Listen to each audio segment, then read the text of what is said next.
The Gallagher Shots podcast is sponsored by Tyre Spot, the North East's leading tyre supplier with branches across the region.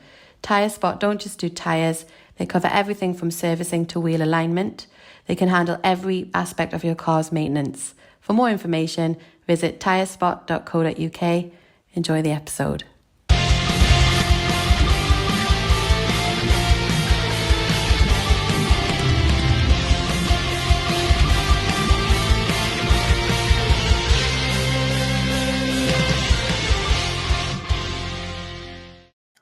Welcome back to the Gallagher Shots YouTube channel for your match preview, and it's Leeds away.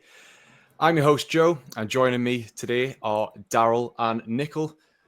So, makeshift teams, who's going to be leading the line, and what do we actually make of the new boys back up in the Premier League? All this coming in today's show. Right, I want to start this, lads, talking about something that is probably going to be a talking point for a good few weeks now, and that's the midfield. Unfortunately, against Liverpool, obviously we had a bit of a decimation. We have Joe Linton and Tonali out. I mean, it sounds like it's not going to be too bad, too many weeks, at least for Joe Linton. Tonali, shoulder injury, God knows how long that's going to be. It's a bit too early. As of time of recording, we don't know how long they're going to be out for. But I think it's safe to say that, we're not going to see them on Saturday. However, the bright spark is that Jacob Ramsey came on and he looked really good, really positive. I think everything that we saw from maybe the old Joe Willock. On top of that, obviously, we can't forget Fabian Schär with his 76th head injury of the season already. But Malik Chow again came in and did some really good stuff. So in terms of the back in the midfield, I want to just ask you guys, what are we going to see against Leeds? What kind of personnel are we going to see? Do you think we might have a change in system? Dasmo, I'll come to you first, mate. What do you think? Yeah, I think first things for me, Asula starts. Obviously, Gordon got himself sent off and banned for 3 games, so the real option that's left is, I really hope Eddie doesn't decide that Jacob Murphy needs to come in and put Barnes through the middle, etc. I think, Asula did well to get his goal on Monday night, so it's perfectly reasonable to let him get a start, especially against Leeds.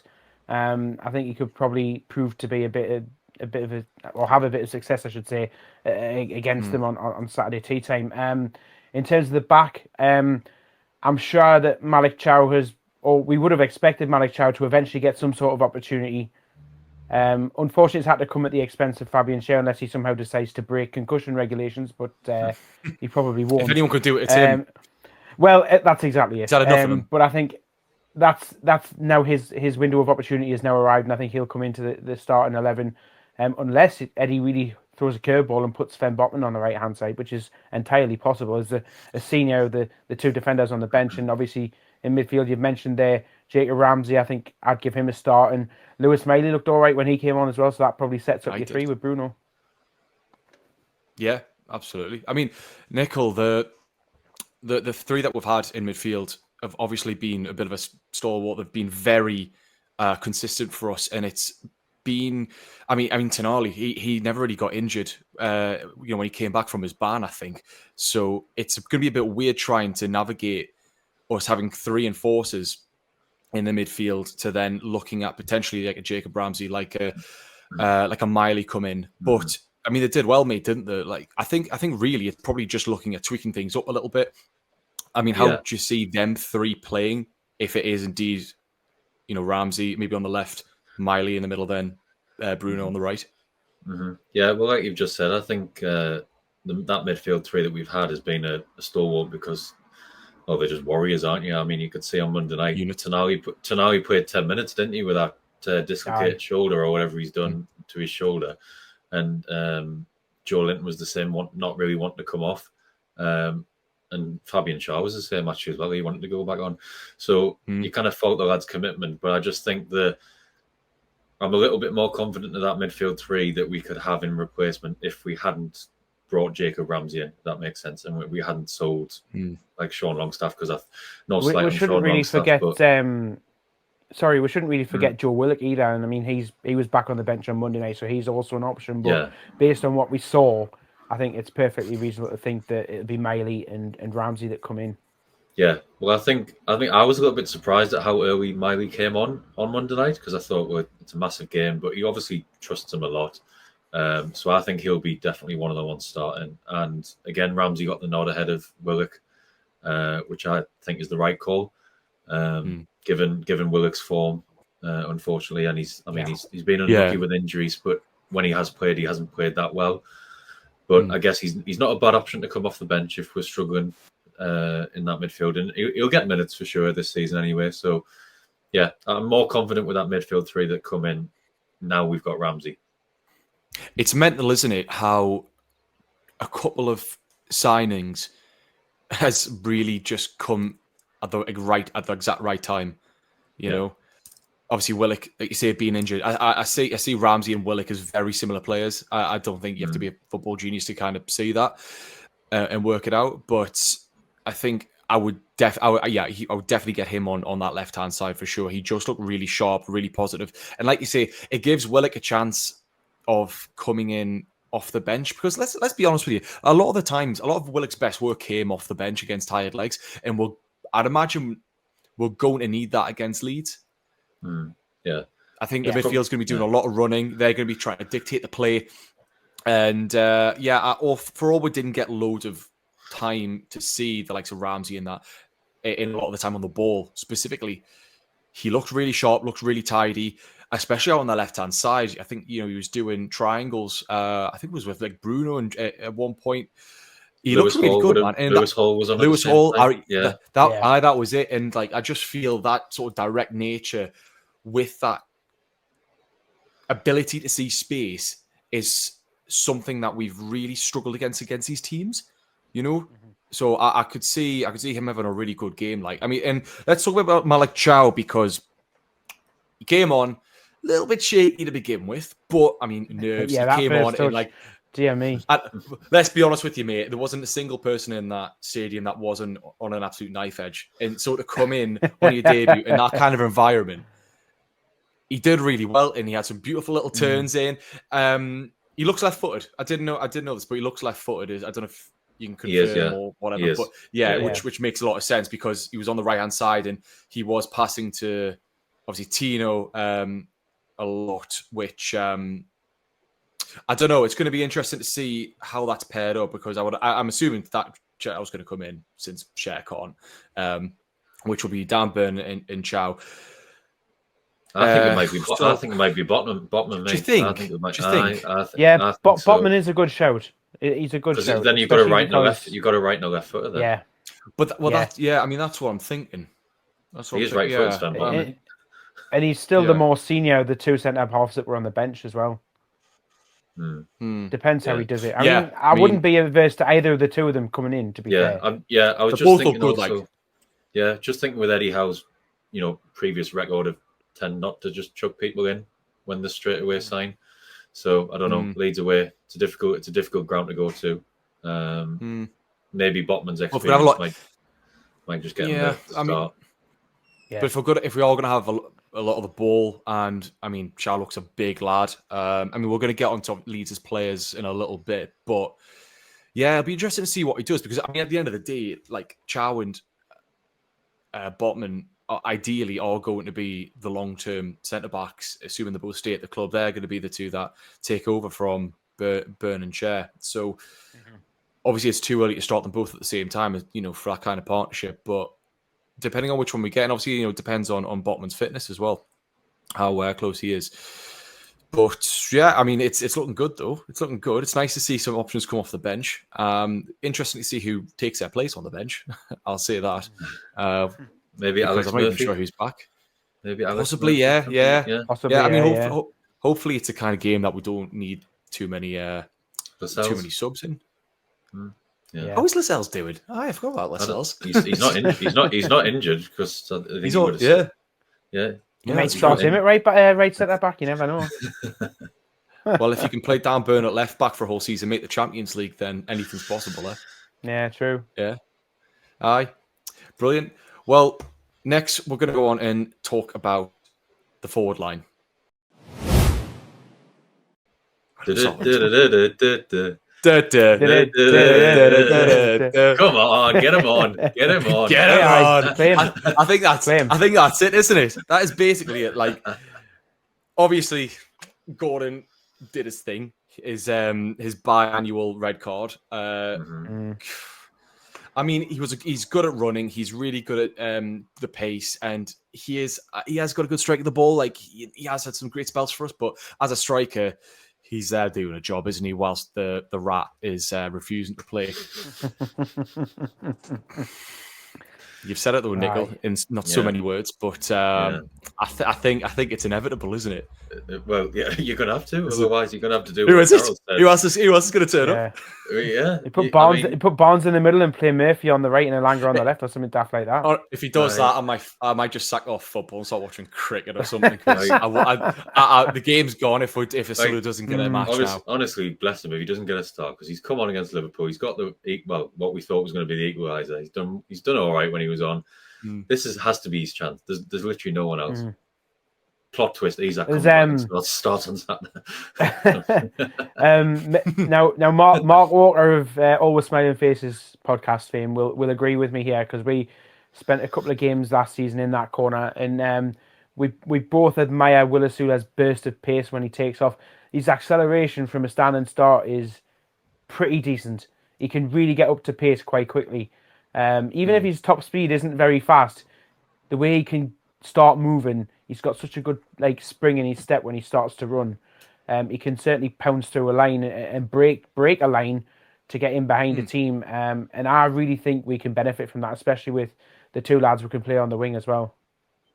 And not only that, he's got height on him. He's a big lad. Yeah. And the amount of crosses that we were getting in the box against Liverpool, I mean, it's obvious. You're going to have a 6 foot whatever striker, and he's strong. He's literally got the same build as Joe Linton.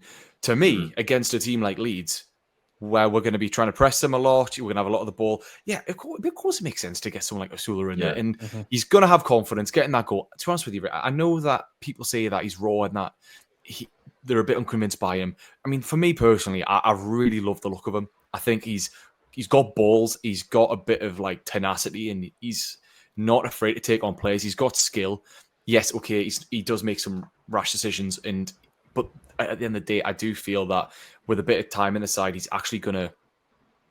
That's at the end of the day. That's all you can do really to get that match fitness. I did want to talk about the two lads either side of him, which will inevitably be Barnes and Elanga. Yeah. I've got to say, I do like the idea of having a big striker up front with them two either side. I mean, Jesus Christ, Elanga's pace. He was frightening on Monday night. It was times where he absolutely found he absolutely roasted Kirkes at times on Monday night. I thought he was really good. Shish kebab. Yeah. The only concern that I hadn't noticed it before, but I did on Monday with Barnes, is every time he was getting the ball, the game was slowing down. Do you know what I mean? Yes. He found I know he's not the quickest, and that's not his fault, but he always finds a way to slow the play down. I think it's because he tries to he'll receive a ball and he's looking to lay it off so somebody can pop it over the top for him. Let the motorbike go by. Who was that? Who was that? Sorry. But yeah, I mean, he receives the ball and he's immediately looking to lay it off to a midfielder or a left back so he can then turn and run. So he can then receive it over the top. And even then, when he gets it in that position, he then has to bring it back onto his right, which, again, like Nichol said, can just ever so slightly slow the pace of the game. But then, if he shifts it and gets a bit of space, we all know what happens when he unleashes that right foot of his and goes for goal. But yes, I mean, I totally agree with you, because he is a give and go player. Tino on the left-hand side, since the cup final, really, there's that little partnership between them two where, like you say, he slows the game down a bit, but then it allows Tino to bomb onto the byline. Yeah. And then there's options, and the fullback is going, well, I've got to obviously mark Barnes, otherwise he's just going to lash into the top corner. Or I'm going to give it to Tino. And Tino's left foot's pretty decent, isn't it? Like, as far as lofted balls going. I mean, there were so many times during the Liverpool game where he would ping it in, and I thought, if you had a big lad on the end of that, it's quite, possible that you could just, like, smash one in like Dan Burn against Liverpool. Yeah. And the other thing about Tino as well is, especially, I noticed it a couple of times on Monday, but it happened against Villa as well.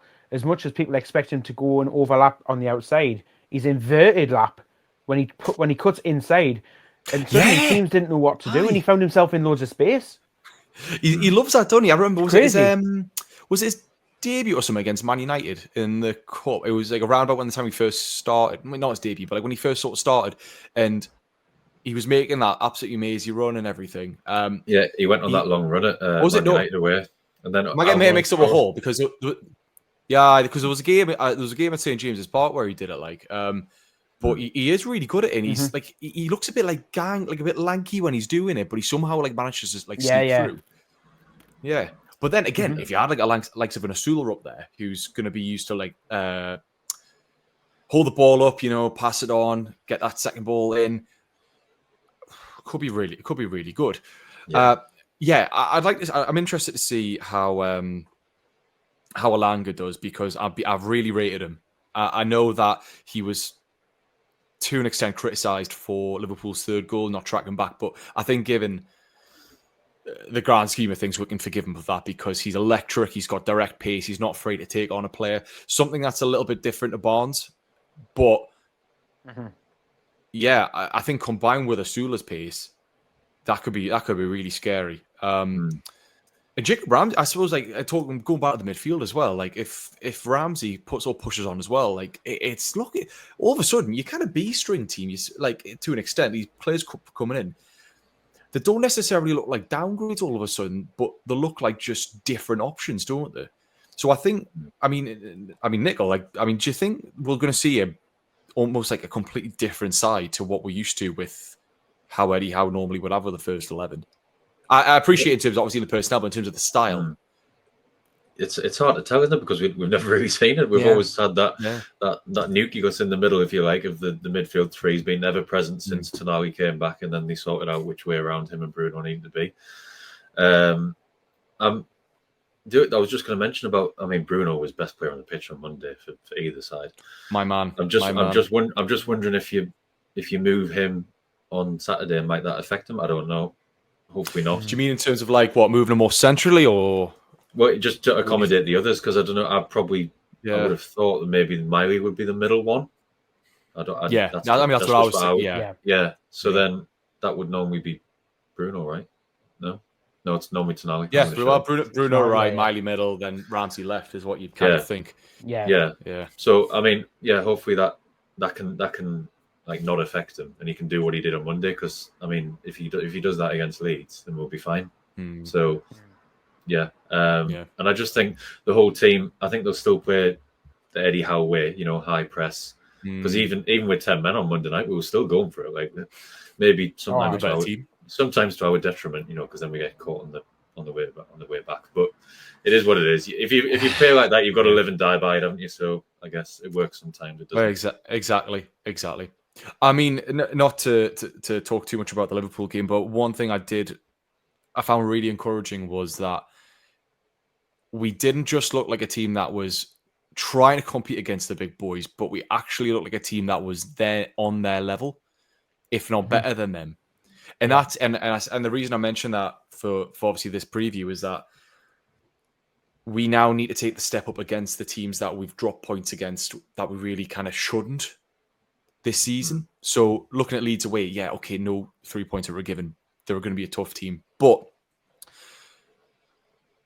if we're now going to be sort of looking at that standard where we are now solidified, competing for top 6, we've now got to be putting these teams away, haven't we? So it'll be interesting to see how we play against them. Yeah, we've really got to put our authority on these sort of games. That's exactly it. And that's what we've got to do. Yeah. Right, well, we've talked enough about us lot. So now I want to get into a little bit about who we're actually playing. Right, Leeds. Obviously came up from the Championship. Leeds. Big boys came up from the Championship once again. A bit of a yo-yo club at the minute, but obviously, like in terms of the history of everything, very good club, very big club. Had a bit of a mixed bag, haven't they? Since starting, they obviously beat Everton 1-0 at their place, thanks to a bit of a contentious pen against Tarkowski. Then they went to the Emirates and got absolutely spanked 5-0. But at the same time, it's the Emirates who hasn't gotten spanked there at some point. It's a great side, no shame against that. This is probably going to be an early litmus test for both teams, I'd say. Now, Dasmo, you've been speaking to some of your mates that are Leeds fans. Do you want to give us a bit of an insight who they've bought, like what kind of style they play, who players to watch? Yeah. Sort of thing. So, yeah, I mean, as you know, it hasn't been that long ago since we last played Leeds at Elland Road. If I remember rightly, John Joe Shelby with the free kick that kick-started that season in particular. And took it till January. Yeah. But it's an entirely different team. There's a lot more different players in that Leeds side to what played back then.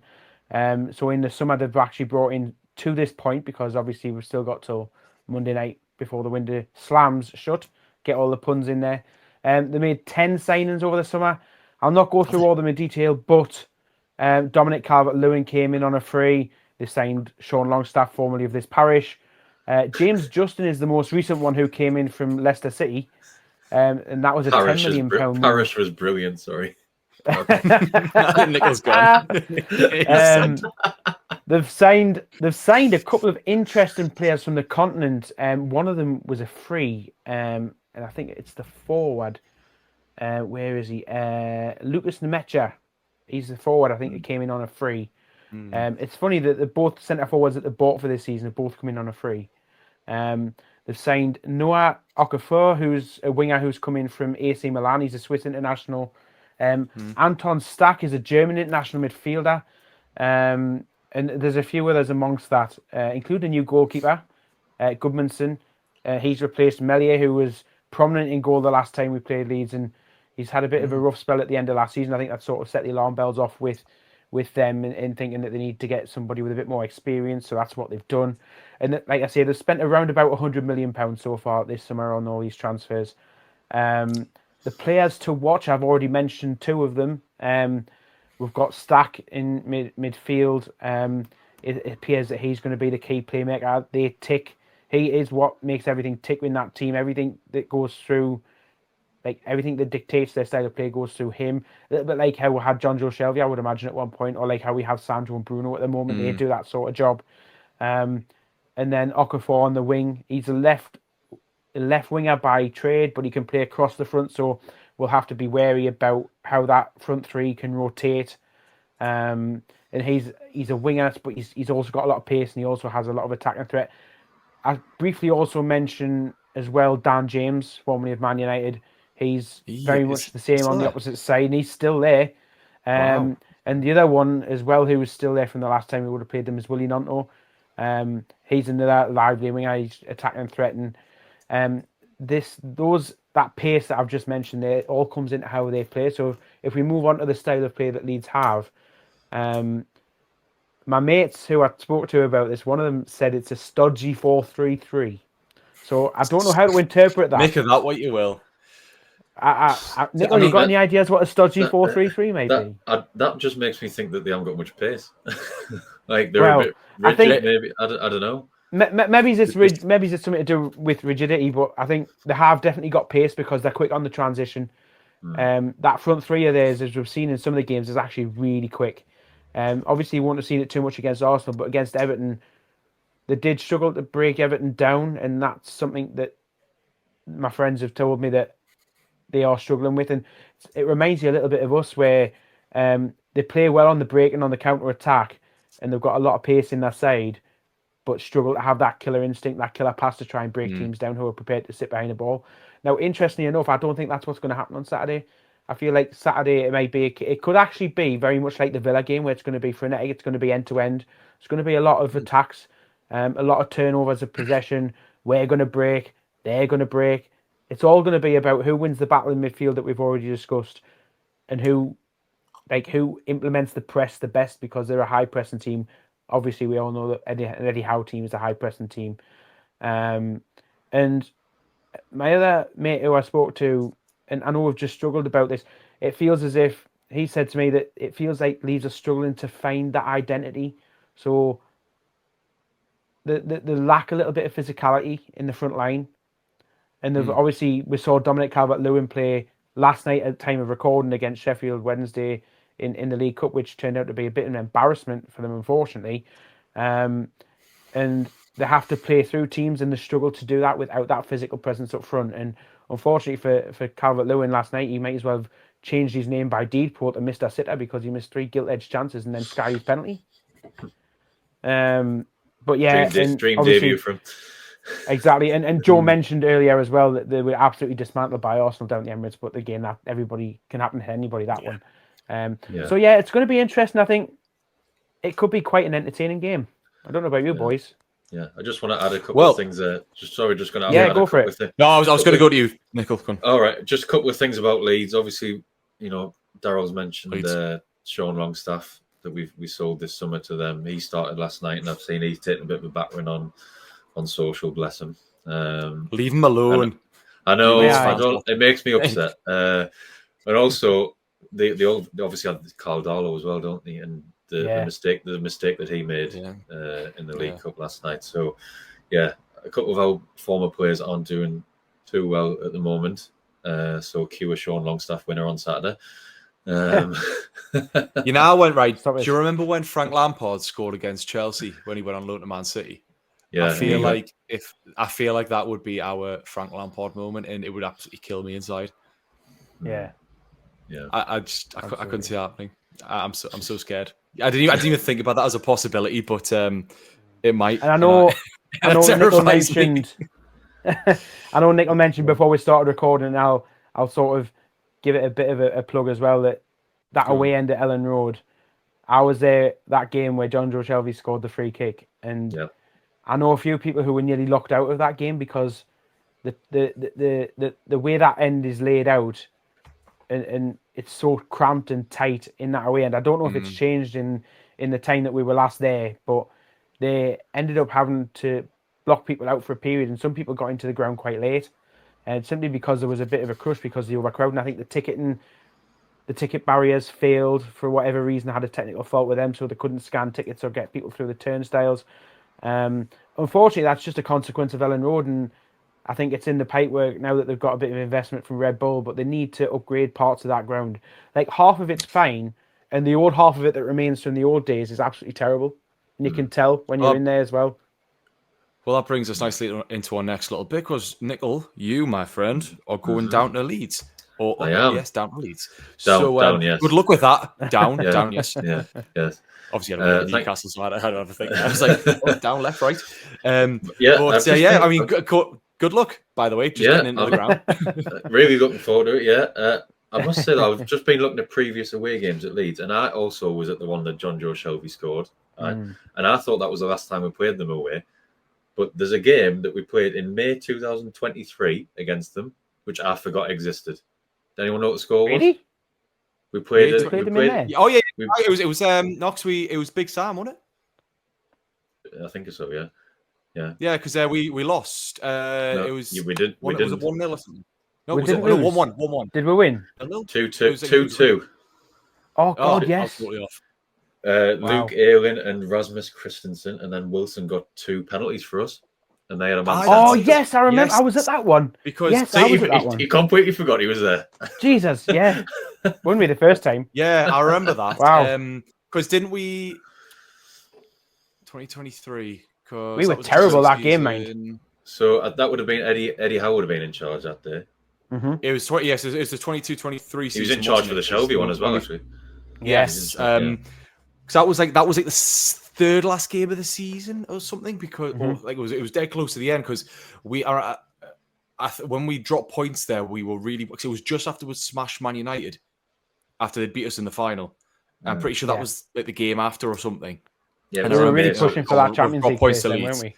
Yes, I mean that's what it was. So we have played them.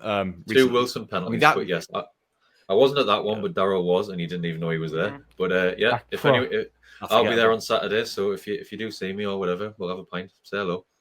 Yeah. You know, like big plans? Are you just getting down there early, or what's going down? Well, so about 12:30, 1. Are you driving? I'm getting drove. Yes. Yeah. Oh, you're getting drove. Yeah. Oh, you've got a chauffeur, have you? I've got a chauffeur. Yes.